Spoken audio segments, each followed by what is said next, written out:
How's it going, everyone? Welcome back to our first pregame show in what has it been like 3 months now, 4 months? We got a new face here. Ian, this is his first pregame show actually ever. So welcome Ian to the Sure. first pregame show.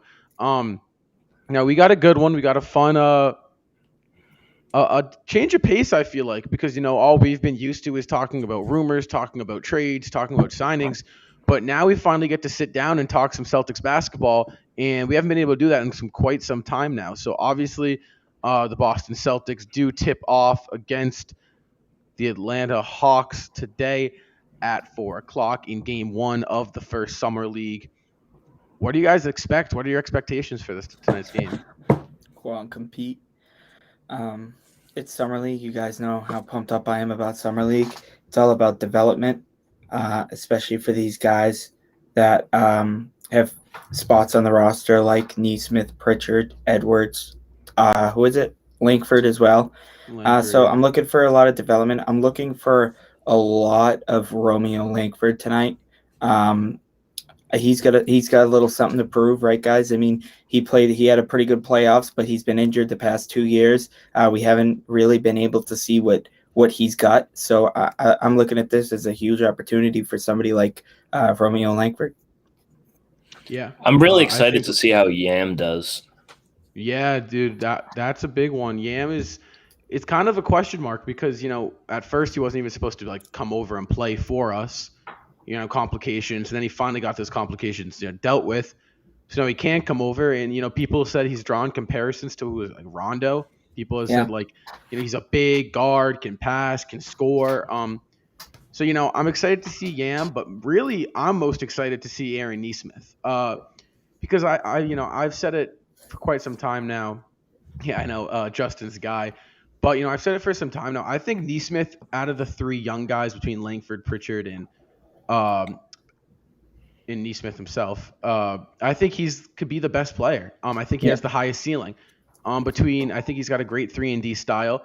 So in this first game against the Atlanta Hawks, I'm looking to see Neesmith, keep that aggressive pace he's always played with, attack the hoop, get open looks, create his own shot. He didn't do a lot of that last year, and just most importantly, play with some confidence, right?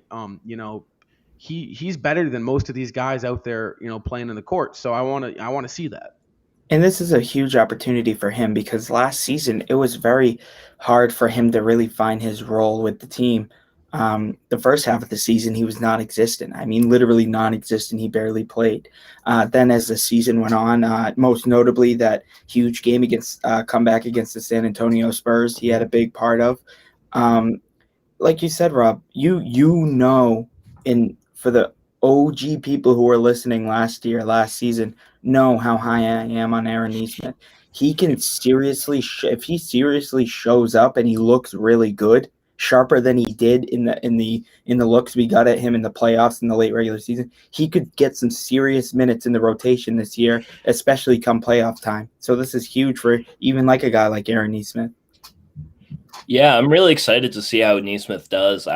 Like you said, I'm just as high on Neesmith as you guys are. I feel like he's gonna be a solid NBA player for a long time, just the way his play style is. And I feel Yeah, like and since last year he didn't get a summer league, yeah. I feel Yeah. like him and Pritchard are gonna be able to do even better now next season with this summer league that they get to play in. And it's even Yeah. more interesting. Quickly, sorry, Rob. It's just more No, you're interesting good. because, like, we drafted Neesmith, and when we went back and looked at the film, what did we see? That he's a sharpshooter. And Yeah. then all of a sudden, when he gets his opportunity, all of a sudden he was playing defense like a madman, hustling on loose balls, Hmm. getting those 50-50s. That's just a cherry on top. So I'm looking for Aaron Neesmith, even though he's known for his offense, I'm really looking at his defense and seeing if he keeps up that same defensive intensity as like he did in the playoffs and regular season. Well, do you know what that shows me? You made a great point there, Justin. Is that shows me that Neesmith is going to be one of those guys that really, no matter if his shot's falling or not, he's going to be out there making a difference.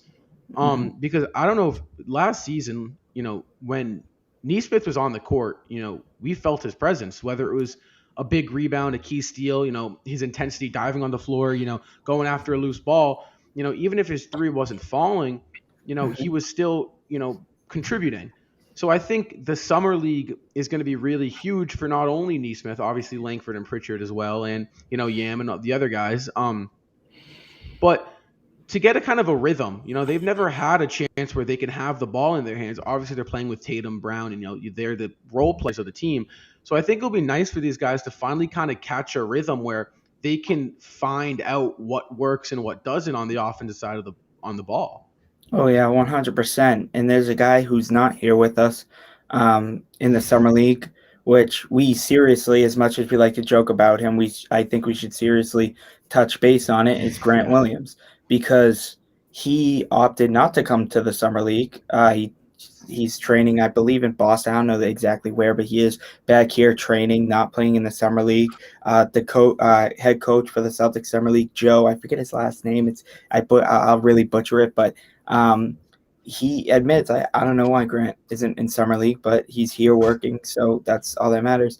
What does that say to you guys that Grant Williams isn't in summer league? Not to really, I'm really not trying to look to throw shade at Grant Williams. That's some fun we can do with the podcast, but here in the pregame show, why isn't Grant Williams here?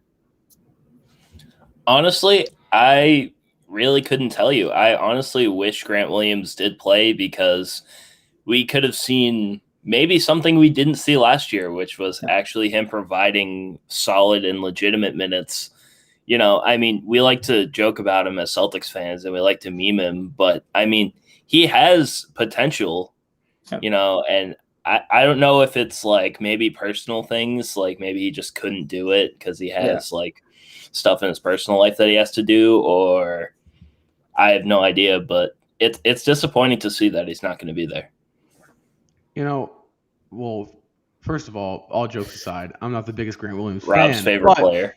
Yeah, but I think it was honestly fault goes to both sides, not only just Grant Williams, but the Boston Celtics organization and its coaching staff should have said to him, no, you're playing. Like, it's unexcusable for a guy like Grant Williams, who's still a young guy, he's entering his third season now, and he's not where they want him to be in terms of his development. So when you get a player who's like, look at Kevin Knox of the Knicks, he's on their summer league team. When you get a guy who's not there in development, who's still young, you let him play in the summer league. And I don't know if it's Grant Williams thinking he's too good for the summer league. I don't know if it's Grant Williams thinking he's not going to benefit from the summer league. But it should have been the Celtics organization saying, listen, you're playing. I think it's a little ridiculous that they didn't force him to play. And note that Carson Edwards, who is playing in the summer league, is a part of the same draft class as Grant Williams. Obviously, Grant, you have seen over the past year or two, has seen progression in minutes. Obviously, his rookie year, he looked solid. Solid. And then I think his three-point shooting last year wasn't horrid. I don't know if he felt pressure. I don't know if it was, I know they say sophomore year is one of the toughest years in the NBA. I don't know if that had anything to do with it. I don't know if COVID had anything to do with it. But I think Grant Williams really would benefit from this summer league. And I'm not just saying that because he's on the Celtics. Like Ian said, he has potential. As much as we meme him, he is in the NBA. This will be his third year. There's no shame in going to Vegas and getting a summer league championship. There's nothing wrong with that. But I am happy to see Carson Edwards there, though. That is a guy who is there, and like I said, in the same draft class. So that's props to him for going. He knows his situation. Yeah, well, I think the thing with Carson Edwards is he sees this as a chance to, catch a rhythm. These are guys that these guys aren't consistent. Like, they don't get consistent minutes. I think Pritchard's kind of the only guy that last season got consistent. I can throw air quotes because even still it wasn't like that consistent. But these other guys aren't in the rotation. They don't get the opportunity for them to kind of control the game almost, because these are guys that Grant is a guy that's going to be one of the better players on the court at all times. And that doesn't happen that often. So it's a good experience for him to handle different types of situations that he's not used to handling. And like I said, I don't know if it's Grant Williams thinking it's a diss or Yep. he's too good for it. But when you got a guy like Carson Edwards, who honestly, he's like you said, same draft class. He's in the same spot as Grant. So like, why is that Edwards is going but Grant's not? Mhm. I don't know. I think maybe it's because Grant did play all those minutes last year. Maybe he thinks like he has an integral role in the rotation, or maybe someone told him that he has a role in the rotation. Even though, like, and the difference between him and Carson Edwards is that Carson Edwards never really had a set role. He was more of just a throw in a garbage time kind of player. He never really had a chance to really show what he could do. So I feel like Summer League would benefit a guy more like Carson Edwards more than it would Grant Williams, although I would still suggest Grant Williams that he should have been at Summer League. I wonder if Edwards took, kind of this into consideration when they probably asked him, hey, can you go down to Vegas and play in the Summer League? Notice that the Celtics did get rid of 2 point guards out of their rotation, being Kemba Walker and Tremont Waters. I'm not saying Edwards comes in and plays Kemba Walker minutes. I'm not saying that at all. But what I'm saying is that's minus 2 point guards. Carson Edwards, if he improves and he plays good and he's consistent and he shows that he's worth something, maybe he scrapes his way into the rotation, or maybe he scrapes his way onto a 2-way deal. We still have a 2-way contract open. I doubt he'll go on to a 2-way deal. But again, it's one extra way to stay on the roster. And I think, we could see out of those guys, we could see a little regression here. We saw Waters leave. Now, what if Edwards doesn't play all well? Maybe Edwards leaves. And then maybe if Grant Williams doesn't do well, maybe Grant leaves. So hopefully it's not a domino effect, a negative domino effect. But there's a real opportunity for Carson Edwards here. There's a real opportunity for him. Well, you make a good point because, like you said, something this Boston Celtics front office is thinking about. They got one roster spot left, and they have one 2-way contract left. Yep. So they got to make some decisions here. With the Chris Dunn trade just happening, we don't have a lot of roster flexibility unless we're trying to release some guys, right? Like you said, guys like Grant Williams, they're on the books for next year. So it's honestly, he should have come in here and, look to earn that roster spot. And not only that, like something to prove. Yeah. These guys right now are all fighting for even a 2-way deal. So I'm excited to see how they play, but you get really, really, picky when you only got one roster spot left. Brad Stevens has got to make a decision on, all right, are any of these guys gonna make a difference? And if they're not, then we got to go somewhere else, and we got to go into free agency, or we got to go make a trade to find a guy who can make a difference if none of these guys aren't. And this summer league is bigger than what people think. Many people might, this summer league doesn't matter, whatever. This summer league, I'm telling you guys, I'm not just saying this because I hyped up summer league, but this summer league means something. Look at four out of the 5 players right now that we just talked about. Carson Edwards, Langford, Pritchard, Neesmith. What do they have in common? They're on the roster. Then the Celtics also have a 2-way player, Sam Hauser, on the roster, on the summer league roster. He's on the Celtics roster. He's got a 2-way contract. And then the Celtics also have Yam, as well as their France draft pick that they picked up 45th. They're both fighting for a roster spot. Will they both play in the Celtics next year? Maybe, maybe not, but there's an opportunity for them. And then that leaves an open roster spot. There's legitimate competition on this summer league team, and we might see fire out of these guys. I'm not just saying this as a biased Celtics fan. I'm expecting a summer league championship because all of these guys have something to prove to the Celtics if they want to play on the Celtics. Definitely. I 100% agree with you. And also, we could see a guy like Sam Hauser who just comes out of nowhere and he becomes a legitimate piece for the Celtics. This wasn't exactly summer league, but I remember in preseason, I had no idea who Javonte Green was before he played in the preseason. That's a great example. So Javonte Green, he played his heart out, and he actually played his way to a roster spot. So, like you say, you can't downplay the importance of Summer League. No, not at all. And, I've kind of stressed it, but that's a great point because you remember Jaylen Brown's Summer League, his second, when him and Tatum both played in it, right? The whole 7-11 nickname, throwback to Jason Tatum, number 11. it was that moment when we kind of realized, oh, these guys are going to be really good together, right? Mhm. So, obviously we don't have anyone playing in the summer league at the scale of the two number three overall picks in Brown and Tatum, right?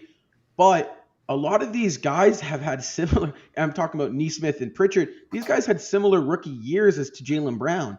Brown Yeah. never really found a consistent rotation spot. Brown never really showed offensive. He showed flashes of a very fluent and smooth offensive game, like Aaron Neesmith. Mhm. And he really didn't take that leap until the summer league, where in the summer league he was able to catch a groove and catch an idea of, oh, how can I score? How can I get my own shot? So I think it's going to be really cool, and I really expect. I've stressed it a lot this episode or this pregame show of. I think it's really, really exciting because I think this is when Aaron Neesmith takes that leap. Because I think I think Neesmith has starter potential. I think he does, a real starter. So I think you're going to start seeing Aaron Neesmith start going to work. And, that brings us to our, three keys to the game. Obviously it's summer league. So, it's a little bit different, not as serious people can say the keys to the game, but I know, we all should have one. And my key to the game is get Aaron Neesmith the ball and let Aaron Neesmith go to work, because he's offensively, between him and Pritchard, he's probably the best offensive player we have. So let him grow, let him get you buckets and see what he can do. Yeah, one of my keys to the game would be really score the basketball, right? As we look at how Brad Stevens has constructed this roster so far, I get it's still early in the offseason, but look at the way Brad Stevens has constructed this roster, and you can see that there's a lot of defense on this roster, on this NBA roster. So Celtics are going to need to find ways to score the basketball. So if guys like Neesmith, Pritchard can get going off the bench, that'll be a huge reliever to the rotation here in Boston. So I'm really looking to score the basketball at a very high level, push the pace, push it. Yeah, my key to the game is I'm really excited to see what Yam does. And I saw the comparisons to like Tony Parker or something like that. Mhm. And I just want to see what you have in him. I feel like we drafted him. When did we draft him? Like last year. Yep. And we didn't really know much about him. And people are hyping him up to be a really good player. So I think you have to see what you have in Yam. And that's pretty much my key. Yeah, Yam's been one of those guys where he gets compared to a lot of people. We've heard Rondo comparisons. We've heard Tony Parker. We've heard Steph Curry on the aspects of his shooting and his range and his consistency. So I'm really excited to see what this Yam kid has got as well. Hopefully it's a lot. It's great because I think he did say he wants to try to play with the Celtics next year if he can. I think there's an opportunity. I don't know. I think each club, I think the overseas club and the Celtics have to come to some sort of agreement. I'm not totally sure on that, but there's a potential we do see Yam next year. Yeah. And like you said, we're fighting for those roster spots here. We only got one roster spot left. We don't know if Brad's going to, pull one of these guys from the summer league and fill in that roster spot, or if Brad's going to be signing someone. That's a whole different topic for a whole nother day. But, like we said, Celtics versus the Atlanta Hawks, 4:00 tip-off out in Vegas. I think something that we also need to talk about, right, with the Boston Celtics is you look at this roster and there's not a lot of big man presence, right? I think that was kind of interesting that, when they filled in this roster, you can tell they aren't really concerned with, big man. And I think that shows some, points about Robert Williams' future that, what is this? Is this Williams' third year coming into the league? And, there's no backup center. Yeah, I think that. Oh, is this his third or fourth? Third or fourth. I don't know. But, you look at the summer league roster. He's been injured roster, so damn much. I can't tell. Yeah. I think it's his fourth, I think. So you look at the summer league roster, and there's no big man. Really. I think their tallest are 6'9" and 6'10". I think those are their two tallest on the roster. So you really can see Brad trying to fill in spots. Yeah.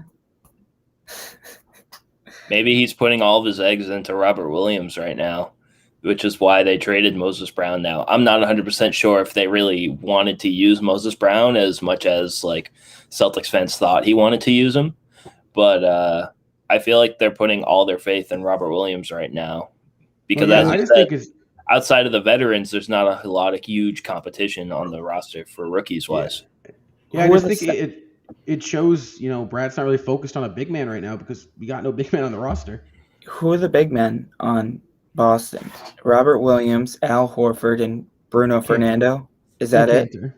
And Cantor. So that's And four Cantor, big yeah. men. That's four big men. And then you can count you can go Jason Tatum and Grant Williams at the 4. So that's what? That's six. That's 6 potential big men. That's 6 guys who could play the big men. And geez, oh my Zeus, you can even throw in Marcus Smart, who plays.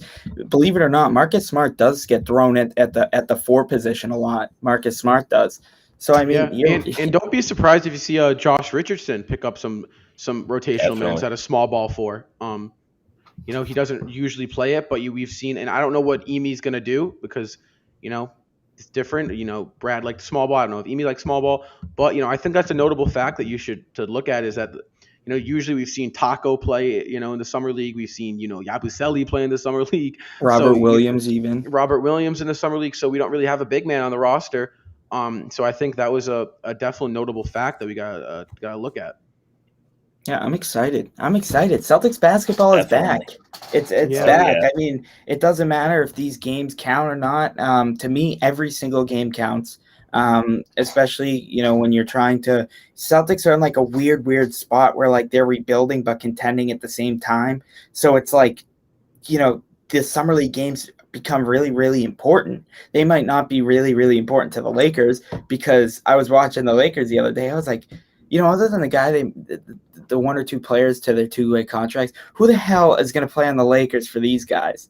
You know what I mean? They're just playing for an opportunity somewhere else to get noticed somewhere else. But this Celtics team with an open roster spot and then an open 2-way spot, that we could be seeing guys in the summer league be carried over to the preseason and regular season. Like Ian said, Javonte Green did that not too long ago, 2 or 3 years ago. So big summer league. Well, yeah, I said, though, excited. I think the most important thing is, Aaron Nesmith, Peyton Pritchard, and Romeo Langford. Those are 3 guys who we're going to kind of depend on next season.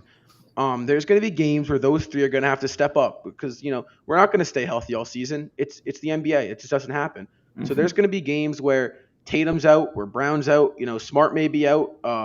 It's going to happen. So, we're going to see Nesmith, Pritchard, and Langford in the lineup a lot. So this is a really good chance for them to even just get well playing together because they're young. They're all relatively the same age. They could be on Boston for a long time. So, like I said, it's just Nesmith, Pritchard, and Langford. It's really they're a big 3 right now in the summer league. I know they're going to have to step up really big. I feel like we haven't talked about Pritchard enough. I mean, he like before he got injured last year, we were like talking like he's going to be our next like future point guards.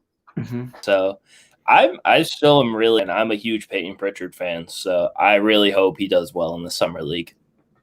Well, I think it's going to be interesting to see Pritchard. Sorry, Justin, just real quick. You're fine. I think it's going to be interesting to see how Pritchard scores. He really was dependent on that long, 3 ball because of his size. So I think that could be something cool to look at Pritchard. And I think a big reason as to why we're not so focused on Pritchard as much is because Aaron Nesmith really, really caught us off guard in the final few weeks of the season and even in the playoffs. Peyton Pritchard kind of faded away. He was more in the beginning to mid-season, so we were focused on him. Well, it kind of shifted over to Nesmith, and although we still love Pritchard, Aaron Nesmith showed us what he can do, and we kind of got really focused on him. But Aaron Nesmith, a ton of potential, especially here in the summer league. And just please, I feel like we should all pretend to hold hands and close our eyes and just say a prayer before the summer league that there's no injuries because, well, it's the Celtics seem to be the friend. And I hate to say it because this guy's just throwing excuses out. We are one of the most injury-driven franchises in all of sports. Like, I feel like last season, we did not play one game, not even a quarter healthy. Yeah, guys, it was terrible. 15. It was awful. Watching every game last year was awful because you never knew what you had. And even if you wanted to assess what problems the team had, you couldn't because you couldn't get everybody healthy all at one time. So I agree with you, Justin. We do need to pray that we can actually stay healthy for the summer league and just healthy in general because durability is the best asset you can have when it comes to playing in any sport. So let's hope that we can have a healthy year this year. Yeah, I'm just happy that Neesmith and Pritchard primarily are going to get a summer league and then a full training camp and then a somewhat full preseason, meaning 4 games instead of 2, and then a shortened training camp and then no summer league last year. Last year, I think both of them for their rookie years and the type of season it was played pretty damn good. But I'm excited to see them with a full season from summer league all the way to hopefully the NBA finals. I don't think it will, but hopefully to the NBA finals. I'm just super excited to see what these guys have in store for a full season. Yeah, definitely. Now, we got 5 minutes before tip-off, so, we are going to be wrapping up here shortly. But, before we end, someone I just really want to quickly talk about. We've talked about Pritchard, we've talked about Neesmith, but I think we should, point out Romeo Langford. Now, like we said, Langford has struggled with injuries, has really never to catch a groove. A lot like Robert Williams, in my opinion. I think they show flashes of they can be really, really good in the NBA. They just got to stay healthy. Obviously, I think Williams is a little bit, different. He's a level up, I think. I think he's a higher ceiling. But, Romeo Langford, his whole career in basketball has been a scorer. He led, I believe, what it was the Big Ten in scoring. He's a scorer, so I think this is a real opportunity for him to show that and show, listen, he's just got to stay healthy. I'm just so excited. I'm so excited. Once this pregame show ends, I'm gonna throw my Neesmith jersey on and just go nuts. I'm so excited. I can't wait. I want to talk to you about like what you said about Langford. We need to see his offensive game. Yeah. We've seen what he can do defensively. We've seen like even in the last playoffs, we need to see him develop some sort of offensive game. He doesn't even need to, he doesn't need to lead the team in scoring. He doesn't need to be 6th man of the year, but he needs to do something on offense to where that he's not like a black hole. I think last season, if you go back and watch the film of his highlights, not just his makes, his misses as well, he missed a lot of open shots, whether that was pressure, whether that was something to do with the shooting form, but he would miss a lot of shots, primarily in the corner, where in the corner, it's rumored to be the easiest shot to make in the NBA, hence why you see centers shoot a lot of corner threes. But I'm really looking for Romeo Langford to make his shots, is more importantly his open shots, whether it's 2 feet away from the basket or 20 feet away at the 3-point line. Just make your shots, get in a rhythm. I think once Langford gets in a rhythm, even on both ends, he's going to be unstoppable in the summer league. Yeah. So like we said, Boston Celtics versus Atlanta Hawks, tip off at 4:00 Eastern time. You can find this game on NBC Sports Boston, I believe. NBA TV as well. Nationally. And NBA TV. It's going to be a fun one where Boston Celtics basketball is finally back.